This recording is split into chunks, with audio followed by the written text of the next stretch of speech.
Voy a leerles dos cosas. Primero, esto está escrito en 1931 por Jaime Torres Bodet. El 14, la República fue proclamada en Madrid. Niceto Alcalá Zamora se hizo cargo del gobierno provisional. Alejandro Lerroux recibió el Ministerio de Estado, Fernando de los Ríos el de Justicia y Manuel Azaña tuvo el valor de aceptar el de Guerra. Personalmente no tenía yo relación alguna con Alcalá Zamora y con Lerroux, pero cultivaba la mejor amistad con Azaña y con de los Ríos. Años antes, había conocido en México a don Fernando de los Ríos cuando vino a dar aquí varias conferencias. Una tarde nos encontramos en Sanborns, merendamos juntos. Iba yo a despedirme al salir, pero don Fernando me dijo: ¿no quisiera usted pasear conmigo? Desearía ver nuevamente de noche la catedral. Dimos 2 o 3 vueltas a la Plaza de la Constitución y de pronto don Fernando me preguntó: ¿por qué cree usted que he venido a México? Porque le invitaron a sustentar una serie de conferencias entre nosotros. Le contesté: sí, comentó él, la razón aparente es esa. Pero lo que me interesaba sobre todo era completar mis conocimientos acerca de la historia de España. En efecto, 3 de sus mejores siglos, mi país los vivió en el suyo. Ya irá usted algún día a España y se dará cuenta de lo que hicieron los españoles en su solar, mientras los más audaces trabajaron en Nueva España y en el Perú, o en las tierras que llevan ahora los nombres de Colombia, Cuba, Chile y Venezuela. Desde mi llegada a España, dice Torres Bodet, lo comprobé. De los Ríos tenía razón. Se ha hablado mucho acerca del oro llevado a la península ibérica por los conquistadores, pero España se entregó a América con esperanzas que sería injusto comparar con el interés consagrado por Inglaterra a sus posesiones en Oriente o en Occidente. Salvo excepciones ilustres, los mejores castillos y los más bellos templos de España son anteriores al viaje de Cristóbal Colón. La otra cosa se los voy a leer ya que iniciamos el programa. Vamos a hablar sobre España y América a través de una metáfora arquitectónica. Quédese con nosotros, esto es Plaza de Armas.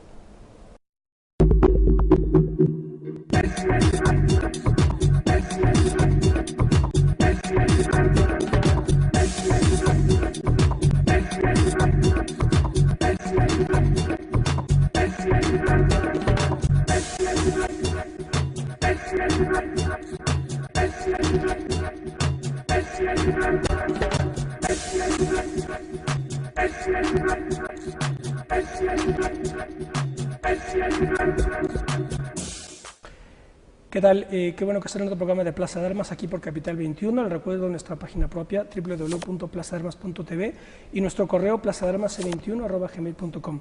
Bueno, les leí en la introducción, lo que pasa es que me largué un poquitín, un fragmento del último tomo de las memorias de Torres Bodet de Equinoccio, en el 31, cuando habla de aquello que le dijo Fernando de los Ríos sobre España y América. Ahora les voy a leer algo que está escrito más o menos en esos mismos años, por, curiosamente, otro poeta, Carlos Pellicer. Dice esto: entonces llegaron los españoles, perdimos casi completamente nuestra profunda y espléndida originalidad para recibir a golpes la mediocridad grecorromana del Renacimiento a través de España. Totalmente opuesta la posición de Torres Bodet y la de Pellicer, los dos poetas, los dos vinculados a instituciones fundamentales del México de ese tiempo, que vertebraron la nación según muy particulares coordenadas, pero ya ven dos posiciones totalmente encontradas. ¿Por qué les leo esto? Pues porque vamos a hablar hoy un poco sobre esto con motivo de 2 espléndidos trabajos que ha realizado Johanna Lozoya, a quien presento ya. Hola, Johanna. Hola, ¿qué tal? Johanna es investigadora en la Facultad de Arquitectura de la UNAM y primero escribió el libro Las manos indígenas de la raza española, el mestizaje como argumento arquitectónico, que lo pongo ahora en la cámara, y después también publicó Tusquets, Ciudades sitiadas, 100 años a través de una metáfora arquitectónica. Y en estos 2 libros pues está precisamente el problema pues de la identidad, de las relaciones entre España y América, de cómo la idea de mestizaje se convirtió en el dispositivo ideológico para construir el Estado nacionalista mexicano, y qué podemos decir al respecto a 200 años de la independencia, ¿verdad? ¿Qué podemos decir al respecto? Bueno, ambos libros, ambos trabajos están basados en una hipótesis no tan novedosa, que es la invención de la nación, no como un problema de esencia, sino como un problema cultural, de creación social. Pero en este caso concreto que yo trabajo identidades, sí que creo que aporta en esta visión de invención de naciones modernas, invención de naciones del siglo XIX, el que las identidades producto de estas invenciones a su vez no son esencias, son invenciones culturales, son imaginarios comunidades imaginarias que fundamentalmente hoy por hoy deben ser puestas bajo la lupa, ¿no? En la medida en que creo que en términos de historia cumplieron su cometido, pero están teniendo varios problemas hoy por hoy para hacer representaciones nacionales, ¿no? ¿Por qué las manos indígenas de la raza española? ¿Por qué llegaste a ese título? Que es totalmente juega con... Sí, sí. Bueno, a ver, es un poquito complicado de explicar, pero tiene mucho que ver con todo el sentido del libro y es el siguiente. El libro habla sobre mestizaje. Esta construcción cultural que ha sido sorprendentemente monopólica y poco mutable a lo largo de 70, 80 años en México, y que se fundamenta en, vamos a decirlo así, en un imaginario muy curioso, que es, veámoslo como una gran matrioshka. O sea, lo mestizo o lo mexicano es finalmente, a través de los discursos historiográficos, una identidad construida con un espíritu indígena y un elemento, digamos, físico, cultural, etcétera, o por decir todo lo demás, europeo.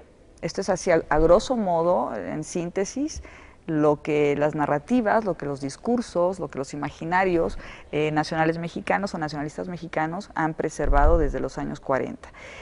Esta matrioshka entonces tiene un espíritu que es prehispánico o indígena, y todas las demás capas pueden ser desde la cultura europea, española, puede ser también la intervención de elementos culturales norteamericanos y por hoy globales, ¿no? Por ello, las manos indígenas de la raza española lo que significan en el ámbito propiamente del pensamiento arquitectónico, que es particularmente significativo en el mundo intelectual nacionalista mexicano del siglo pasado, es que el mundo mestizo a partir de la arquitectura y a partir del mundo del arte es el producto de ese espíritu que se transforma en manos, ¿no? En la parte técnica, es la única manera en que ese mundo espiritual se puede proyectar, que es la técnica, de la raza española, ¿sí? O sea, de esta capa de mundo cultural. Bueno, habría que aclarar que uno y otro libro están incorporados en el proyecto global en los de Joana, que es la historia cultural de la arquitectura, vinculado con las ideas y los sistemas de mentalidades, ¿correcto? Así es. Y una de las tesis que atraviesa tu trabajo es que precisamente solo a partir de los 30 y no antes la idea del indigenismo cobró consistencia como dispositivo ideológico, digamos, ¿correcto? Sí, así es. Pero después, en de Ciudades Sitiadas, el argumento fundamental es, digamos, una crítica que tú diriges a la idea de la victimización de las historiografías nacionalistas latinoamericanas. ¿Cómo desarrollas el argumento en de Ciudades Sitiadas? Que utilizas bueno, al final cuenta el triunfo, bueno, el fracaso de la invasión británica a Cartagena, y entonces dice que estaba acorazada Cartagena, y un poco utilizas esa metáfora, ¿no? Que América Latina está como acorazada con fortalezas, ¿no? Sí, de hecho el título de Ciudades Sitiadas en realidad es Pensamiento Sitiado. Sí, eso es algo que en general se dan un poquito por la idea de que es algo de urbanismo. No, es sobre filosofía realmente y sobre mentalidades y mundos culturales. Mira, yo creo que en ambos libros, en la medida en que trabajo la construcción de identidades, por un lado la mestiza, que tiene mucho también de la construcción victimista, que es lo que trabajo en Ciudades Sitiadas y que es el fuerte de Ciudades Sitiadas, tiene que ver también con una percepción de dos Latinoaméricas, una percepción historiográfica que ha producido la propia historiografía latinoamericana. Y es que hay una Latinoamérica, dijéramos, cuyas raíces identitarias se pierden, digamos, en la profundidad del tiempo, en esto que podrían llamar una especie de Edén prehispánico, ¿no? Y otro mundo latinoamericano que tiene raíces muy cortas porque se funda a partir de la inmigración. En lo primero, bueno, estaríamos México, estaría Perú, estaría parte Bolivia, este tipo de mundos con un pasado prehispánico que historiográficamente, bueno, ha sido desarrollado en gran medida, porque han sido poblaciones que por tamaño y por lo que ocurre históricamente, bueno, siguen siendo parte de la comunidad en términos muy, muy importantes demográficos. Pero también hay todo un mundo como es el de Sudamérica, Latinoamérica, Argentina, Chile, etcétera, que ha tenido otra historia con respecto a sus comunidades indígenas, en donde realmente hacen manifiesto una historiografía que habla de que estos mundos nacionales modernos empiezan con la inmigración. Estas dos historiografías, incluyendo la de Brasil también, estas dos historiografías realmente son generadoras del mito de las dos Latinoaméricas, ¿no?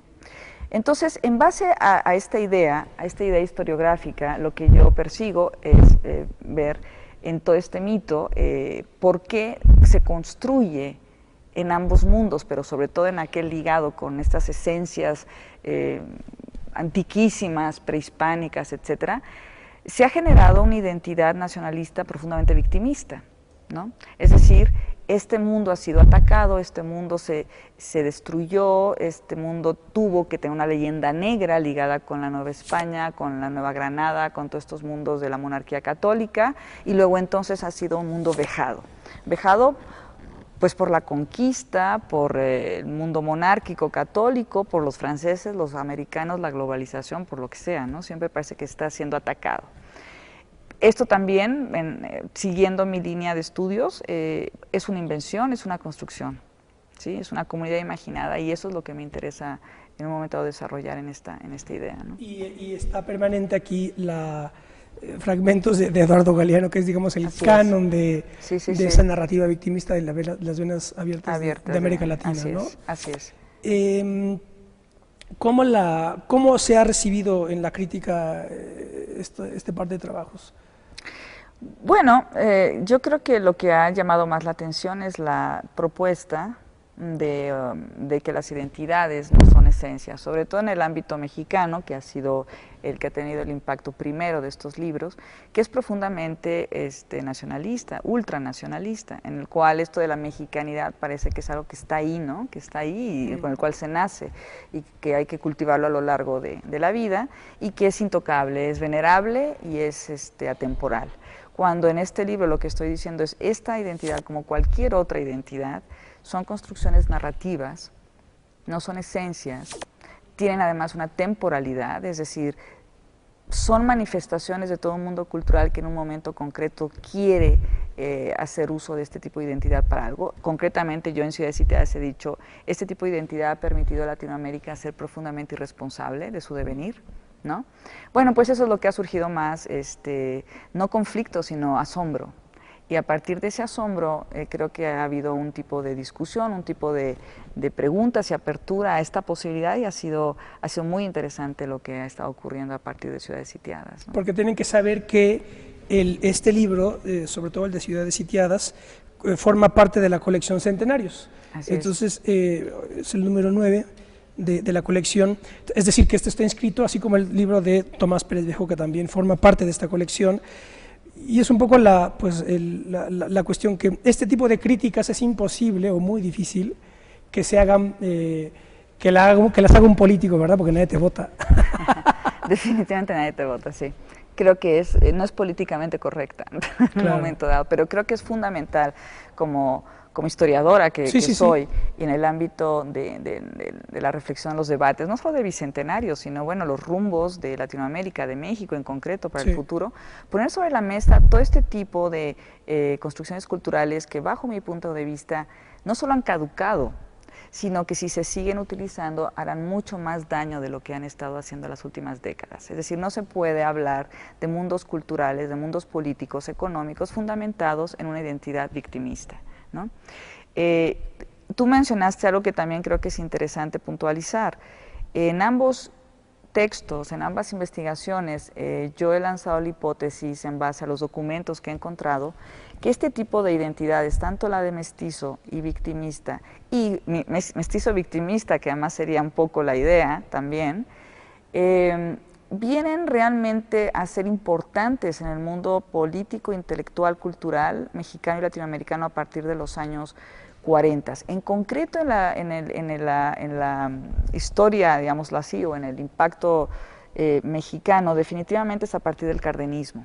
O sea, yo lo diría con una claridad todavía mayor. Es al cardenismo al que se le debe la construcción del mestizaje indigenista, y también a partir del cardenismo y con ello realmente una retórica y un una invención de nación priista los siguientes décadas, el de un México sitiado.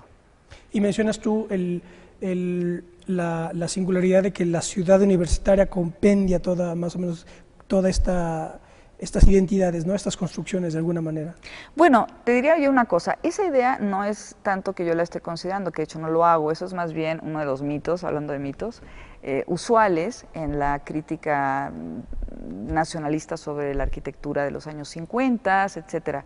Se ha dicho mucho sobre la ciudad universitaria como esta especie de reducto simbólico del indigenismo en la retórica de partido, en la retórica del Estado, desde cosas tan simplistas como decir que el partido arquitectónico de la ciudad universitaria está ligado con ejes teotihuacanos, por ejemplo, ¿no? O el uso de los taludes, o que ya el mismo uso de la piedra es una reencarnación o encarnación de todo un mundo prehispánico. Esos son usuales argumentos, pero terriblemente simplistas. De hecho, la construcción de esta ciudad universitaria fue mucho más compleja, incluso en términos políticos, que eso. Hay estudios muy interesantes al respecto. Yo lo que quisiera puntualizar dentro de mi línea es que en términos identitarios, la ciudad universitaria lo que representa, a final de cuentas, es la propuesta, pues en un momento dado, de una visión política del Estado, que no necesariamente es indigenista, como se ha dicho, ¿no? Centralizar en un momento dado toda la educación universitaria, los grupos universitarios, el mundo universitario, ¿sí? Que fue bastante interesante en el momento, pero efectiva y funcional, sin lugar a dudas, pero rompió con algo mucho más interesante que había antes de esto, que era la vida universitaria en el centro de la Ciudad de México, que la conocemos bien, pero que eso permitía también la vida de barrios, permitía una dinámica universitaria, cultural, intelectual ligada con el centro que completamente se perdió y que era otra a la que se maneja en el gran campus, que era un poco la idea ¿no? de la ciudad universitaria. Tiene más que ver con políticas económicas y en un momento dado de imaginarios de Estado que con un asunto de identidad nacionalista ligada con el indigenismo, ¿no? El otro vector fundamental, además del cardenismo que comentas aquí, es el de todas las teorías de la dependencia, ¿no? Sí, que llegan hasta cobran fuerza en los 60, 70, 80 quizá. Sí, realmente el Ciudades Sitiadas creo que tiene la siguiente virtud, y es que maneja el discurso de la identidad victimista y de la construcción bajo dos líneas, que este es producto de argumentos culturales, ¿sí? Entiéndase esencias identitarias, etcétera, y el otro es el impacto de la teoría de la dependencia en el pensamiento intelectual mexicano, latinoamericano, por supuesto, y en concreto, ya que utilizo como objeto de estudio el pensamiento arquitectónico latinoamericano. Es decir, se construye una ciudad, se construye un mundo, o una ciudad utópica en un momento dado, no realmente se pudo construir, en términos de un discurso de teoría, de periferia y de centro, de sometidos y de sometedores, ¿no? Y esto sí que ancla no solamente en el mundo intelectual en términos generales y político latinoamericano, sino es muy interesante cuando en algo tan puntual como son los imaginarios arquitectónicos y las propuestas de construcción de ciudad, también está esto. Y una pregunta, este proceso, digamos, manifiesta empecinamiento en construir identidades nacionales, ¿cómo la analizas en otras partes del mundo? Es decir, ¿es un fenómeno exclusivamente latinoamericano o solamente es exclusivo por sus singularidades? Pero ¿tú dices la construcción? Claro. Como tal, no, vamos, o sea, vamos a ver, esto es internacional, es universal. La postura que yo estoy teniendo, tú me mencionabas hace un ratito si yo era posmoderna, ¿no? en mis posturas. Diré que utilizo ideas de algunos autores posmodernos, pero no tiendo a anclarme en ninguna categoría. La construcción de identidad en cualquier mundo cultural es una invención, es una construcción. Lo interesante en este caso es que son construcciones nacionalistas. El mundo latinoamericano en el siglo XIX fue muy precoz en la construcción de la nación, de hecho fueron las primeras naciones inventadas, ¿no? Modernas. El esquema básico que utilizo para entender esto es, bueno, hay una construcción, una invención de nación que necesita homogeneizar una gran cantidad de población, construir un nuevo mundo. Tengamos en claro que la caída del antiguo régimen implicó el fin de una manera de ver el mundo. Y el siglo XIX lo que propone es otra manera de ver el mundo. En esa otra manera de ver el mundo, bueno, pues tiene que construir redes de asociaciones completamente distintas basadas en el ciudadano y no en el mundo de los súbditos. Entonces, esto es homogéneo para todas las construcciones nacionalistas. Lo que a mí me llama la atención en el caso latinoamericano es que sí tiene una singularidad bastante obvia, y es el discurso étnico, racial al respecto, ¿no? En esta homogenización, en esta construcción de identidad, sí importa el aspecto raza, el aspecto racial. Incluso tiene discursos ya no solo sobre la raza, puntualmente racistas, ¿no? Claro. Puntualmente racistas. Esto hace que haya posteriormente construcciones diversas, no hay una, este es otro asunto, yo me cuestiono mucho si hay una América Latina como tal, o sea, son mundos culturales tan distintos. Entonces, sí, entonces... Déjame hacer un corte. Ok. No sabía si de repente no. Vamos a hacer un corte, Ahora, no saben, estamos conversando con Johanna Lozoya sobre ciudades sitiadas y sobre las manos indígenas de la raza española, no se vayan.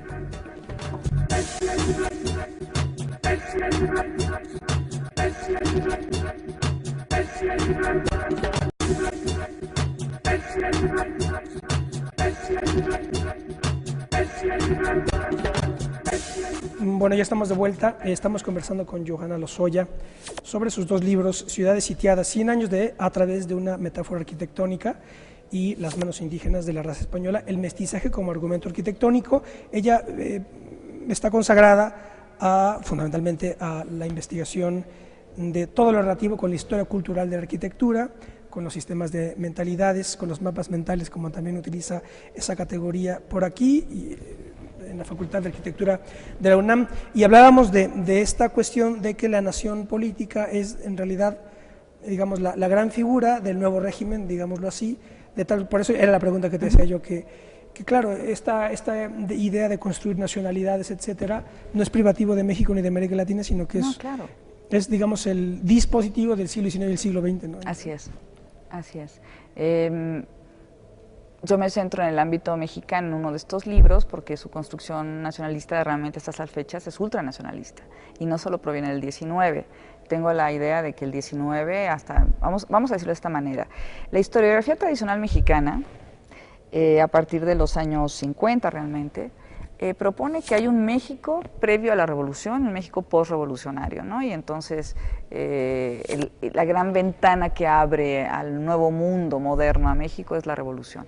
Cuando uno empieza a trabajar documentos ligados con pensamiento, con mentalidad, con ideas, con mundo intelectual mexicano, lo que empieza a surgir, bajo mi punto de vista, es que realmente el mundo mental mexicano, el mundo cultural mexicano en términos de ideas, tiene un vínculo muy claro con el siglo XIX, 1870, 80, 90, pasa la revolución, o sea, obviamente pasa el porfiriato, pasa la revolución y realmente entra en decadencia o en crisis hasta finales de los años 30.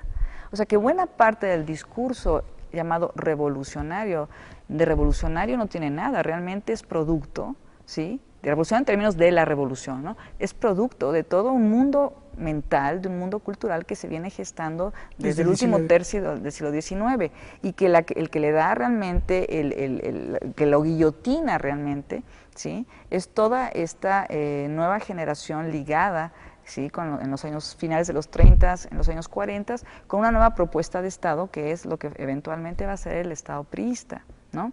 O sea, yo estoy hablando de que realmente en el siglo XX hay dos construcciones de nación en México, y no es la revolucionaria y la previa, sino que es la cardenista en adelante y la cardenista para atrás, y en algún momento se quiere hablar de mundo de ideas. Y esto estoy diciendo muy, muy radical, o sea, hay un interesantísimo vínculo de ideas que se han estado generando en los últimos 80 años, ¿no? Ni siquiera fueron, dijéramos, distorsionadas durante la revolución, o sea, que el asunto es mucho más complejo, ¿no? O sea, podremos decir que, por ejemplo, si el proyecto de la revolución es fruto de la preparatoria nacional, ¿no?, del positivismo de Barrera, quizá, y Justo Sierra, y después las siguientes, los hijos de la UNAM. Sí, sí, en buena medida podríamos verlo de esa manera, claro que sí. Porque después hay un libro interesante que lo he mencionado en muchos programas, que se llama Proyecto México, los economistas, del nacionalismo al neoliberalismo. Ajá. Y entonces la autora se llama Sara Bab, es una socióloga norteamericana, y entonces es muy interesante, el ángulo que utiliza para interpretar el asunto, ¿verdad?, la dialéctica orgánica de configuración del Estado mexicano, es las facultades de economía. Entonces analiza la facultad de economía de la UNAM vis-a-vis o confrontación con el ITAM. Y entonces esto te va a interesar mucho porque muestra cómo ahí, es interesantísimo porque dice ella que en realidad desde el punto de vista de la economía, pues la clave, obviamente, como bien se sabrá, pues las claves son Jesús Silva Herzog y Daniel Cosío Villegas, que son los que organizan el estudio de la economía en México. Pero dice que en realidad ellos estaban totalmente acoplados al consenso keynesiano, ¿verdad?, que es el consenso de posguerra, y que la crisis vino con el marxismo en la UNAM. Estamos hablando de las facultades de economía. Entonces dice, la facultad de economía de la UNAM, ¿no?, con todos los pilares Silva Herzog y Cosío Villegas, entra en una crisis total, Revolución Cubana, y luego cuando en los 60 y en los 70 el marxismo era lo que los llevó a un callejón sin salida. Vino el 68 y eso explota. Y entonces ya un economista de la UNAM, pues ya ningún banco, ni en ningún lado los podían contratar porque lo único que querían hacer era la revolución, ¿verdad? Y entonces ahí explica cómo el Estado lo que hace fue, y eso fue Echeverría, crea la UAM y el CIDE como válvulas de escape, pues de esta crisis socioideológica, digamos, y política, claro, y a la luz de la Facultad de Economía. Y entonces el asunto es que la clave son los 40. ¿Por qué? Porque así como tú planteas, ¿no?, que ese pensamiento revolucionario llega a crisis en los 30, ¿por qué la clave son los 40? Aquí está la historia del ITAM, que es lo que analiza Sarabab. En los 40 se fundan las universidades privadas, fundamentalmente. Se funda el PAN en el 39, contra Cárdenas, a mi juicio. Se funda el TEC de Monterrey en el 43 y el ITAM en el 46. Y esto es lo que analiza Sarabab. Y dice, ¿qué decían en los 40 quienes fundan el ITAM y el TEC de Monterrey? La Ibero es de los 60, jesuitas. Ojo, TEC de Monterrey y ITAM no son de ninguna congregación religiosa, son empresarios que organizan sus universidades. ¿Qué dicen? Hasta aquí el cardenismo, hasta aquí, esto no puede seguir. Y entonces dice, en 50 años tenemos que controlar el país. Es lo que se dispusieron los que crean el ITAM y el TEC de Monterrey, que es lo que ahora están haciendo, a mi juicio. Por ejemplo, pero entonces el ITAM llega, digamos que fue como una escuela nocturna de contadores, yo no lo digo yo, lo dice la autora, pero el momento clave fue la crisis del marxismo en los 70. Y entonces ahí es cuando el ITAM se copia el sistema del MIT y dice, vamos a comenzar a formar economistas que estén totalmente ya al margen de esta crítica marxista, etcétera, y en 30 años han formado los cuadros dirigentes, por lo menos en materia financiera económica del país, ¿no? En fin, este es otro cuadro para analizar precisamente cómo va evolucionando la ideología orgánica del Estado revolucionario. En la arquitectura pasa una cosa distinta porque no es tan fácil las proyecciones ideológicas en plasmaciones artísticas, ¿no? No, yo no estoy de acuerdo contigo. De hecho, a ver, hay un común... ¿En qué parte? En la última, en que es complicado plasmar ideológicamente algo. Yo creo que el problema cuando se habla de arquitectura es que hay un reductivismo de lo que es arquitectura. Es decir, arquitectura no es el edificio, no es esto donde estamos acá. Yo creo que esto es solo producto de un mundo mental, de un pensamiento, de una sociedad, de un gremio, etcétera, que plasma una serie de cosas y a veces ni siquiera plasma concretamente lo que desea, puesto que siempre hay personajes que se llaman los clientes, ¿no? En donde tienes que negociar el imaginario del cliente con el imaginario del arquitecto. Yo creo que hay un mundo amplísimo en la historia y en la percepción de la arquitectura que tiene que ver con el mundo mental del gremio y de una serie de posturas sobre la arquitectura, es decir, ese mundo que construye y que habita. Y en ese sentido, si bien yo siempre he defendido que no hay una arquitectura, vamos a decirlo así, marxista o nazi o lo que sea, lo que sí hay es un mundo mental que tiene una construcción ideológica, vamos a llamarla marxista o nazi o lo que sea, y hace una selección concreta de algún tipo de cosas donde aparentemente representa esto. Pero lo interesante es buscar ese mundo mental. Y con respecto a lo que estabas diciendo, en las universidades sí que se podría encontrar una especie de crisis en los años 30 en el mundo gremial de la arquitectura. Sí, que está en todo el tiempo está en los dos libros, sí. Es un análisis nociológico, digamos, de cómo se va configurando la disciplina como tal, el gremio, las instituciones. Sí. En los años 30 también surge, bueno, antes de los 30, en el 20 y tantos, surge el poli, que es un poquito lo que tú estás hablando en el ámbito de la educación, de la economía, bueno, la educación de la arquitectura, porque los arquitectos desde finales del siglo XIX se consideran intelectuales. Esto es decir, que participan de la organización del Estado. O sea, no son solo artistas, no solo representan, sino que son agentes políticos. Entonces, en la medida en que se asumen junto con la literatura, con otro tipo de mundos culturales como intelectuales, están constantemente discutiendo sobre su participación en la construcción del Nuevo México. Al hacerlo, en los años 30, se organiza por Bassols la opción de una construcción de un nuevo mundo de la arquitectura, que es el Politécnico. ¿Coincide con lo de las charlas del 33? Sí. Correcto, ¿no? Sí. Sí, de hecho el Poli ya en los años 20 y tantos, 29, está ya funcionando.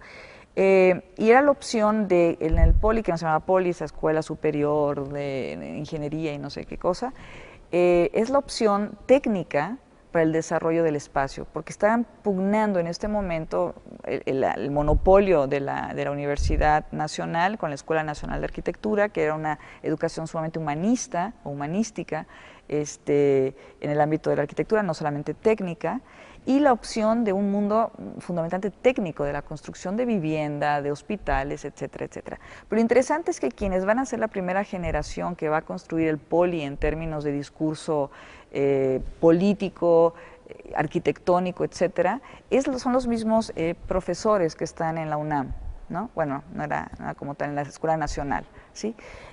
Lo que cambia ahí, bajo mi punto de vista, es dos maneras de ver nación. Las pláticas del 33, que son este debate que se da durante varios meses entre profesores del Poli y profesores de la UNAM con respecto al futuro de la arquitectura mexicana, normalmente ha sido estudiada como un debate entre una generación nueva, entre ellos O'Gorman, Legarreta y todos estos que están yendo a lo que le llaman una arquitectura funcional o funcionalista, acorde a, dijéramos, las nuevas propuestas internacionales de arquitectura, que es la arquitectura racionalista, la Bauhaus, etcétera, que había ocurrido ya, ¿no? Y otra, aparente mundo gremial, que le llamaban poco menos que dinosaurios, que eran aquellos que todavía conservaban una idea de que, bueno, que el problema no solo es el funcionalismo, sino que todavía hay estilos que pueden ser utilizados. Entonces se ha limitado este discurso a un problema de estilos. Eso es lo menos interesante, de hecho es una reducción terrible.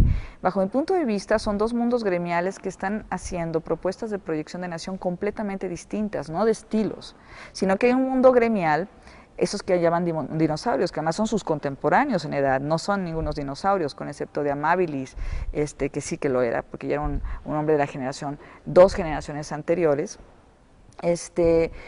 son todavía la herencia de todo un mundo mexicano intelectual que no solo estaba en el ámbito de la arquitectura y que era el predominante, de una visión de un México no indigenista, de un México que era, como lo digo una y otra vez en mis libros, la frontera más occidental de Europa y de la modernidad europea. O sea, eran parte de una dinámica cultural que traspasaba el Atlántico. O sea, el Atlántico no era un abismo, era un todo. ¿Sí? Entonces se está hablando no de una propuesta ideológica en términos indigenistas y en términos de segregar una población como tal, como una población indigente, que la revolución le tiene que justificar, bla, bla, bla, sino que se podría hablar de un tipo de arquitectura mexicana ligada con una serie de postulados modernos que no tienen que ver propiamente con los que el Estado estaba manejando. Y este otro grupo, con O'Gorman, con Legarreta, que está hablando de una arquitectura para el pueblo, pero esta cosa abstracta de pueblo, ¿sí? Y que lo que está defendiendo ya es una postura indigenista del Estado. ¿sí? Entonces, lo que ahí está, bajo mi punto de vista, muy interesante de discutir, son estas dos miradas nacionalistas que quizás por primera vez hacen un cisma en el gremio y que va a triunfar fundamentalmente la postura indigenista, claro. ¿Vuelve a haber otra crisis de ese tipo en la historia, digamos, del gremio? De la... Pues fíjate que esa es una muy buena pregunta, difícil de contestar en la medida en que ha sido un gremio tan ligado con el Estado que casi ha tenido el monopolio de los imaginarios del propio Estado. Sí, de hecho aquí Fernando, recuerdo, González Gortázar en la arquitectura mexicana del siglo XX dice, a su juicio, ¿verdad? Sí. Él dice, a diferencia de otras, dice, aquí está mismo, otra sorpresa que se llevará el lector será la de comprobar que en la arquitectura el centralismo ha sido menos fatal que en otros campos. Nos está diciendo, claro, la arquitectura está vinculada al Estado. Está totalmente ligada. Al centralismo. Mira, yo en términos contemporáneos, en el hoy por hoy, yo creo que predomina, y por ello mi trabajo está centrado en este tipo de temas, predomina una visión que no ha sido cambiada desde los años 50, en términos de las propuestas de qué es lo...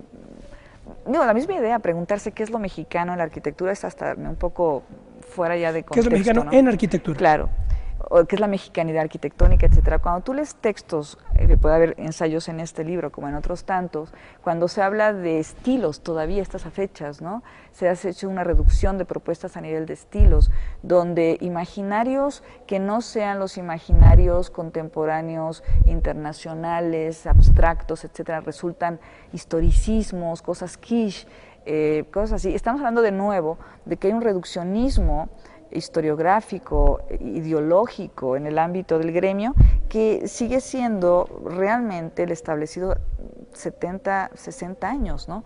Es muy consolidado. Este tipo de libros, como otro tipo de historiografías que se están haciendo de poco a poco en el ámbito del mundo gremial, de la arquitectura y de la historia como tal, están abogando justamente por... un poco explotar, ¿no? O sea, cambiar, resquebrajar ese imaginario monopólico, ¿no?, en las historiografías. Entonces yo no diría que hay una crisis como la hubo en los años 30, porque eso sería que el gremio está asumiendo que hay este problema, ¿sí?, que hay un problema de construcción de identidad y construcción de arquitectura y construcción de espacio y de ciudad que está utilizando los mismos argumentos que se llevan utilizando décadas, ¿no?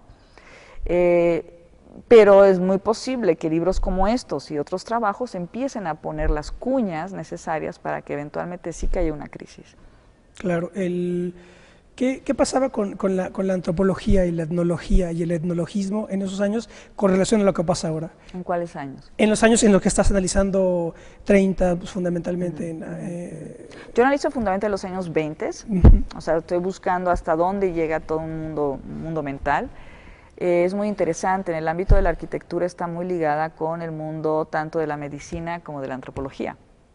O sea, esto desde el porfiriato en realidad, porque están haciendo construcción de nación a través de los individuos, o sea, cuál es el perfil desde, no sé, las patologías mexicanas importan, por ejemplo, al ámbito de la arquitectura. Eso es muy curioso.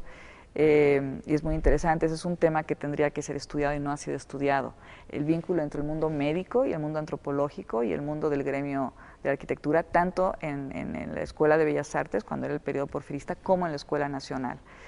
¿Por qué?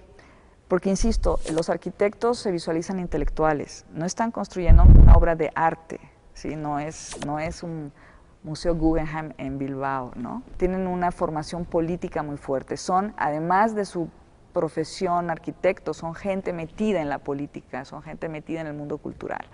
Entonces, una de las preguntas que constantemente se están haciendo es, ¿se tiene que hacer ciudad y habitación para un tipo concreto de personaje que es el mexicano o para un tipo universal, más allá del mexicano? Esto implica que va relacionado con la pregunta de, bueno, ¿y qué es el mexicano? Entonces va desde de qué se enferma el mexicano, qué altura tiene el mexicano, cuáles son los elementos, digamos, estadísticos de un mundo que en su momento le llaman la mexicanidad. Entonces, están muy relacionados con todas estas novedades de definir este individuo mexicano. Este individuo que, insisto, es una construcción cultural, ¿no? Es una construcción cultural que va a tener luego en los ámbitos más abstractos de del mundo cultural como en la literatura, ejemplos o cosas como, no sé, 100 años de soledad, ¿no? Por ejemplo, ¿no? Que va a decantar toda esta visión. Es una época en los años 20, donde incluso 30, Samuel Ramos, ¿no? Está siendo muy fuerte, lo va a hacer en los años 50 más todavía. Samuel Ramos se lee en la Facultad de Arquitectura, ¿no? Para entender para quién estás construyendo, según esto, ¿no? En este tipo de argumento. Entonces, por un lado, cuando la antropología comienza realmente a ser fuerte, que también corresponde con los años 40, ya tiene una relación previa con la arquitectura y viceversa desde los años 20 y 30, ¿sí? Cosas tan concretas como que participa la Escuela Nacional de Arquitectura con objetos que da al Museo Nacional, y el Museo Nacional le pide a la gente de arquitectura y de artes que dibuje formas antropológicas, etcétera, antropofísicas, etnográficas, o sea, siempre hay una relación, eso a los inicios. Anécdotas que poco se saben, pero son muy lindas, como por ejemplo tanto los pintores de la Escuela Nacional de Bellas Artes como los arquitectos iban a los auditorios de la Escuela de Medicina, del Instituto Nacional y de la Escuela de Medicina, a pintar cuerpos, ¿no? Vamos a quedarnos aquí, vamos a hacer un corte más. Estamos conversando con Johanna Lozoya, no se vayan.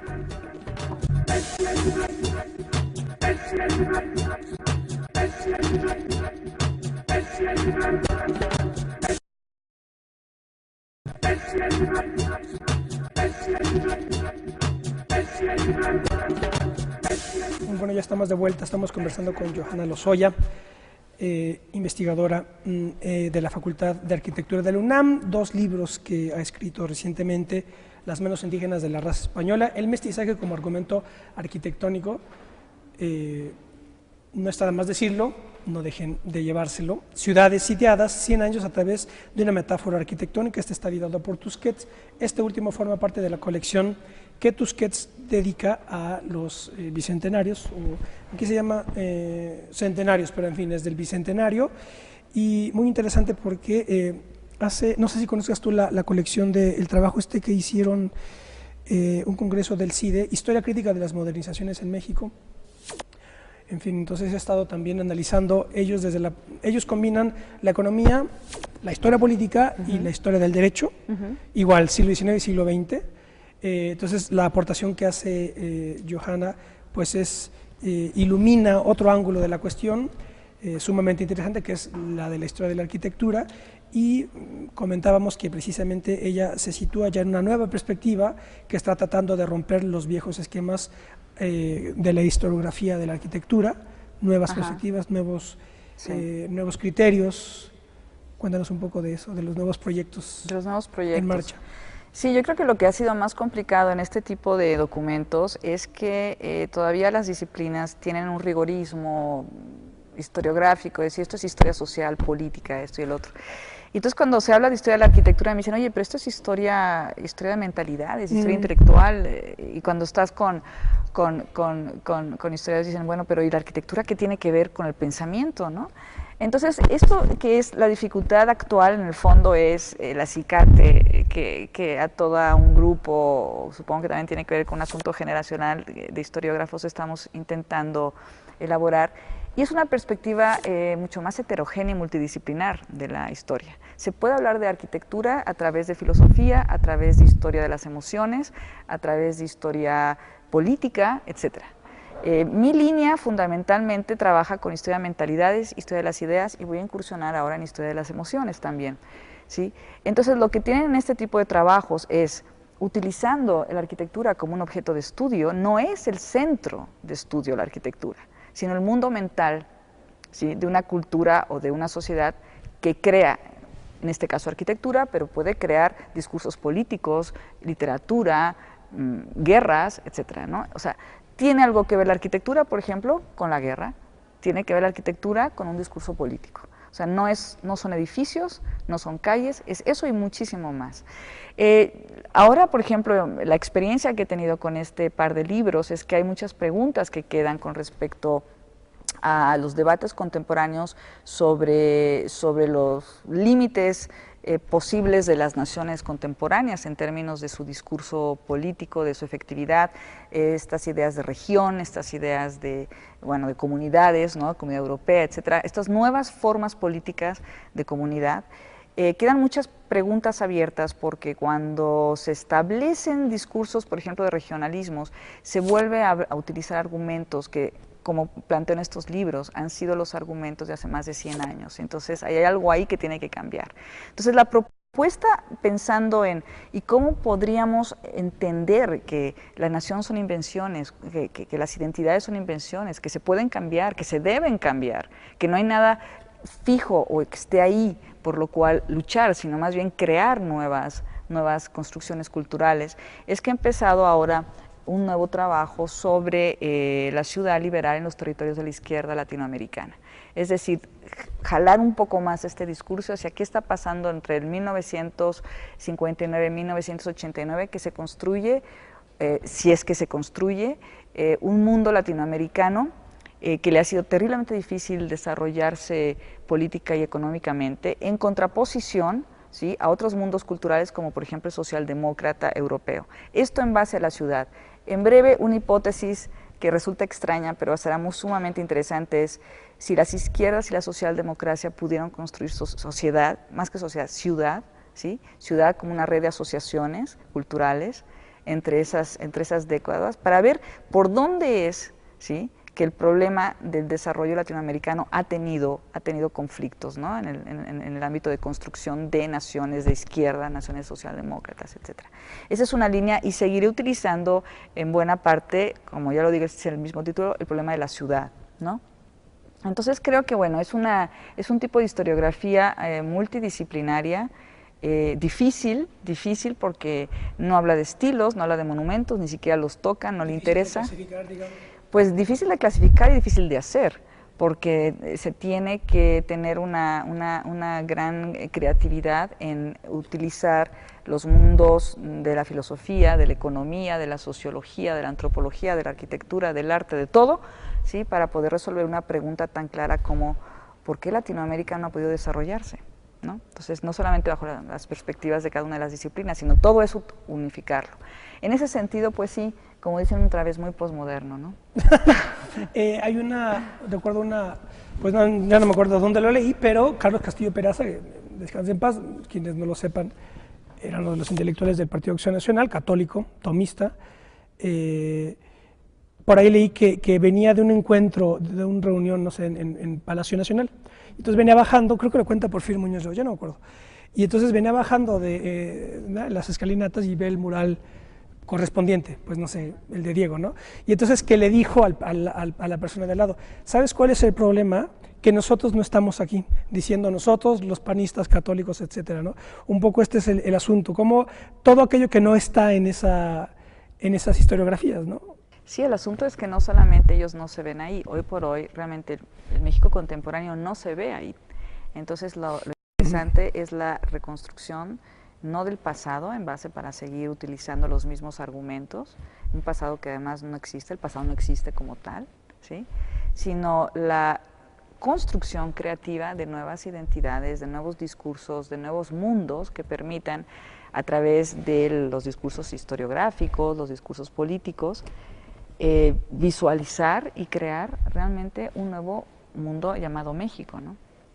Te voy a decir algo que decía José Arico, en el 60, decía, el político revolucionario lo es en la medida en la que, actuando sobre el presente, interpreta el pasado. Debe ser así, ¿verdad? Bueno, claro, porque se trata un poco tú de, lo que dices es de revolucionar o de transformar todas estas interpretaciones un poco anquilosadas quizá, ¿no? Sobre todo la del victimismo, que en Ciudades y Tierras me llama la atención que dice Johanna al principio, ¿cómo es posible que una idea tan nefasta como la de la víctima es la que anuda toda nuestra historia, ¿no? Desde una cierta perspectiva, ¿no? Sí, de hecho concluyo ese libro en buena parte como lo que concluye todo mi trabajo, y es que Latinoamérica se ha amurallado a lo largo de muchas décadas, y lo que ahora se necesita son puentes y ventanas, no murallas. No murallas. Muy bien, pues Johanna, te agradezco muchísimo que nos hayas acompañado. Muchas gracias a ti. Una charla súper interesante, y pues ya lo saben, Ciudades Sitiadas de Johanna Lozoya y también Las manos indígenas de la raza española. Este está editado por Conaculta. Y este está editado por Tusquets. Una nueva mirada, un nuevo ángulo de interpretación crítico, sin duda, de pues de la historia de la arquitectura y de todas las ideas involucradas con la arquitectura en México y en América Latina. Nosotros nos vemos la próxima. Hasta pronto.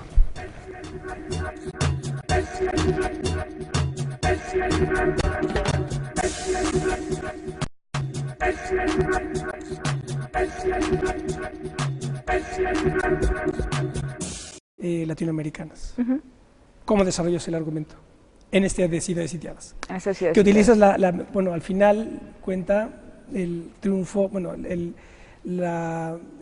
fracaso de la invasión británica a Cartagena.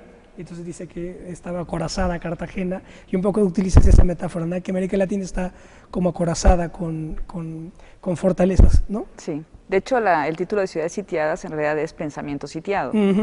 Sí, eso es algo que en general se dan un poquito por la idea de que es algo de urbanismo. No, es sobre filosofía realmente y sobre mentalidades y mundos culturales. Mira, yo creo que en ambos libros, en la medida en que trabajo la construcción de identidades, por un lado la mestiza, que tiene mucho también de la construcción victimista, que es lo que trabajo en Ciudades Sitiadas y que es el fuerte de Ciudades Sitiadas, tiene que ver también con una percepción de dos Latinoaméricas, una percepción historiográfica que ha producido la propia historiografía latinoamericana. Y es que hay una Latinoamérica, dijéramos, cuyas raíces identitarias se pierden, digamos, en la profundidad del tiempo, en esto que podrían llamar una especie de Edén prehispánico, ¿no? Y otro mundo latinoamericano que tiene raíces muy cortas porque se funda a partir de la inmigración. Lo primero, bueno, estaríamos México, estaría Perú, estaría parte Bolivia, este tipo de mundos con un pasado prehispánico que historiográficamente, bueno, ha sido desarrollado en gran medida, porque han sido poblaciones que por tamaño y por lo que ocurre históricamente, bueno, siguen siendo parte de la comunidad en términos muy, muy importantes demográficos. Pero también hay todo un mundo como es el de Sudamérica, Argentina, Chile, etcétera, que ha tenido otra historia con respecto a sus comunidades indígenas, en donde realmente hacen manifiesto un elemento, digamos, físico, cultural, etcétera, o por decir todo lo demás, europeo. Esto es así, a grosso modo, en síntesis, lo que las narrativas, lo que los discursos, lo que los imaginarios nacionales mexicanos o nacionalistas mexicanos han preservado desde los años 40. Esta matrioshka entonces tiene un espíritu que es prehispánico o indígena, y todas las demás capas pueden ser desde la cultura europea, española, puede ser también la intervención de elementos culturales norteamericanos y por ahí globales, ¿no? Por ello, las manos indígenas de la raza española lo que significan en el ámbito propiamente del pensamiento arquitectónico, que es particularmente significativo en el mundo intelectual nacionalista mexicano del siglo pasado, es que el mundo mestizo a partir de la arquitectura y a partir del mundo del arte es el producto de ese espíritu que se transforma en manos, ¿no? En la parte técnica. Es la única manera en que ese mundo espiritual se puede proyectar, que es la técnica, de la raza española, ¿sí? O sea, de esta capa de mundo cultural. Bueno, habría que aclarar que uno y otro libro están incorporados en el proyecto global en los de Johanna, que es la historia cultural de la arquitectura, vinculado con las ideas y los sistemas de mentalidades, ¿correcto? Así es. Y una de las tesis que atraviesa tu trabajo es que precisamente solo a partir de los 30 y no antes la idea del indigenismo cobró consistencia como dispositivo ideológico, digamos, ¿correcto? Sí, así es. Pero después, en este de Ciudades Sitiadas, el argumento fundamental es, digamos, una crítica que tú diriges a la idea de la victimización de las historiografías nacionalistas. Voy a leerles dos cosas. Primero, esto está escrito en 1931 por Jaime Torres Bodet. El 14, la República fue proclamada en Madrid, Niceto Alcalá Zamora se hizo cargo del gobierno provisional. Alejandro Lerroux recibió el Ministerio de Estado, Fernando de los Ríos el de Justicia y Manuel Azaña tuvo el valor de aceptar el de Guerra.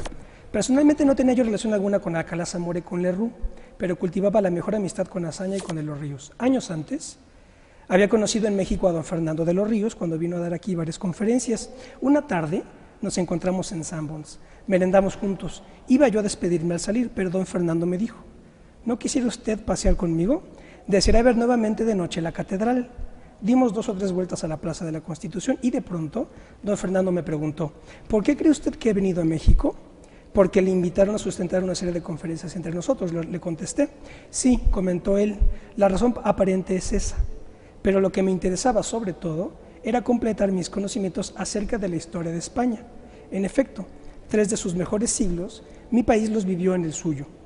Ya irá usted algún día a España y se dará cuenta de lo que hicieron los españoles en su solar, mientras los más audaces trabajaron en Nueva España y en el Perú, o en las tierras que llevan ahora los nombres de Colombia, Cuba, Chile y Venezuela. Desde mi llegada a España, dice Torres Bodet, lo comprobé. De los Ríos tenía razón. Se ha hablado mucho acerca del oro llevado a la península ibérica por los conquistadores, pero España se entregó a América con esperanzas que sería injusto comparar con el interés consagrado por Inglaterra a sus posesiones en Oriente o en Occidente. Salvo excepciones ilustres, los mejores castillos y los más bellos templos de España son anteriores al viaje de Cristóbal Colón. La otra cosa se los voy a leer ya que iniciamos el programa. Vamos a hablar sobre España y América a través de una metáfora arquitectónica. Quédese con nosotros, esto es Plaza de Armas.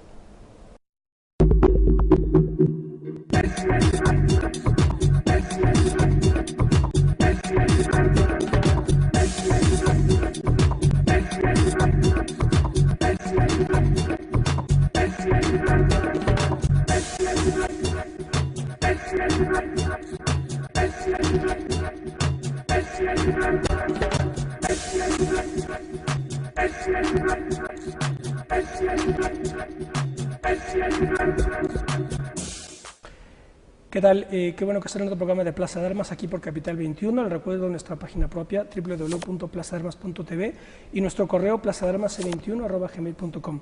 Bueno, les leí en la introducción, lo que pasa es que me largué un poquitín, un fragmento del último tomo de las memorias de Torres Bodet de Equinoccio, en el 31, cuando habla de aquello que le dijo Fernando de los Ríos sobre España y América. Ahora les voy a leer algo que está escrito más o menos en esos mismos años, por, curiosamente, otro poeta, Carlos Pellicer. Dice esto: entonces llegaron los españoles, perdimos casi completamente nuestra profunda y espléndida originalidad para recibir a golpes la mediocridad grecorromana del Renacimiento a través de España. Totalmente opuesta la posición de Torres Bodet y la de Pellicer, los dos poetas, los dos vinculados a instituciones fundamentales del México de ese tiempo, que vertebraron la nación según muy particulares coordenadas, pero ya ven dos posiciones totalmente encontradas. ¿Por qué les leo esto? Pues porque vamos a hablar hoy un poco sobre esto con motivo de 2 espléndidos trabajos que ha realizado Johanna Lozoya, a quien presento ya. Hola, Johanna. Hola, ¿qué tal? Johanna es investigadora en la Facultad de Arquitectura de la UNAM y primero escribió el libro Las manos indígenas de la raza española, el mestizaje como argumento arquitectónico, que lo pongo ahora en la cámara, y después también publicó Tusquets, Ciudades sitiadas, 100 años a través de una metáfora arquitectónica. Y en estos 2 libros pues está precisamente el problema pues de la identidad, de las relaciones entre España y América, de cómo la idea de mestizaje se convirtió en el dispositivo ideológico para construir el Estado nacionalista mexicano, y qué podemos decir al respecto a 200 años de la independencia, ¿verdad? ¿Qué podemos decir al respecto? Bueno, ambos libros, ambos trabajos están basados en una hipótesis no tan novedosa, que es la invención de la nación, no como un problema de esencia, sino como un problema cultural, de creación social.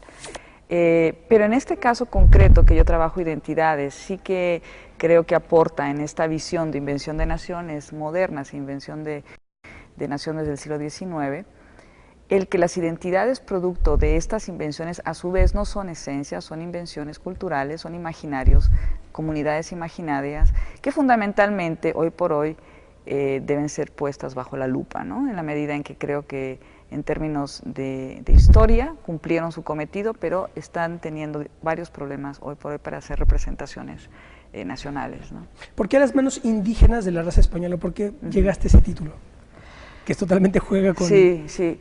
Bueno, a ver, es un poquito complicado de explicar, pero tiene mucho que ver con todo el sentido del libro y es el siguiente. El libro habla sobre mestizaje. Esta construcción cultural que ha sido sorprendentemente monopólica y poco mutable a lo largo de 70, 80 años en México, y que se fundamenta en, vamos a decirlo así, en un imaginario muy curioso, que es, veámoslo como una gran matrioshka. O sea, lo mestizo o lo mexicano es finalmente, a través de los discursos historiográficos, una identidad construida con un espíritu indígena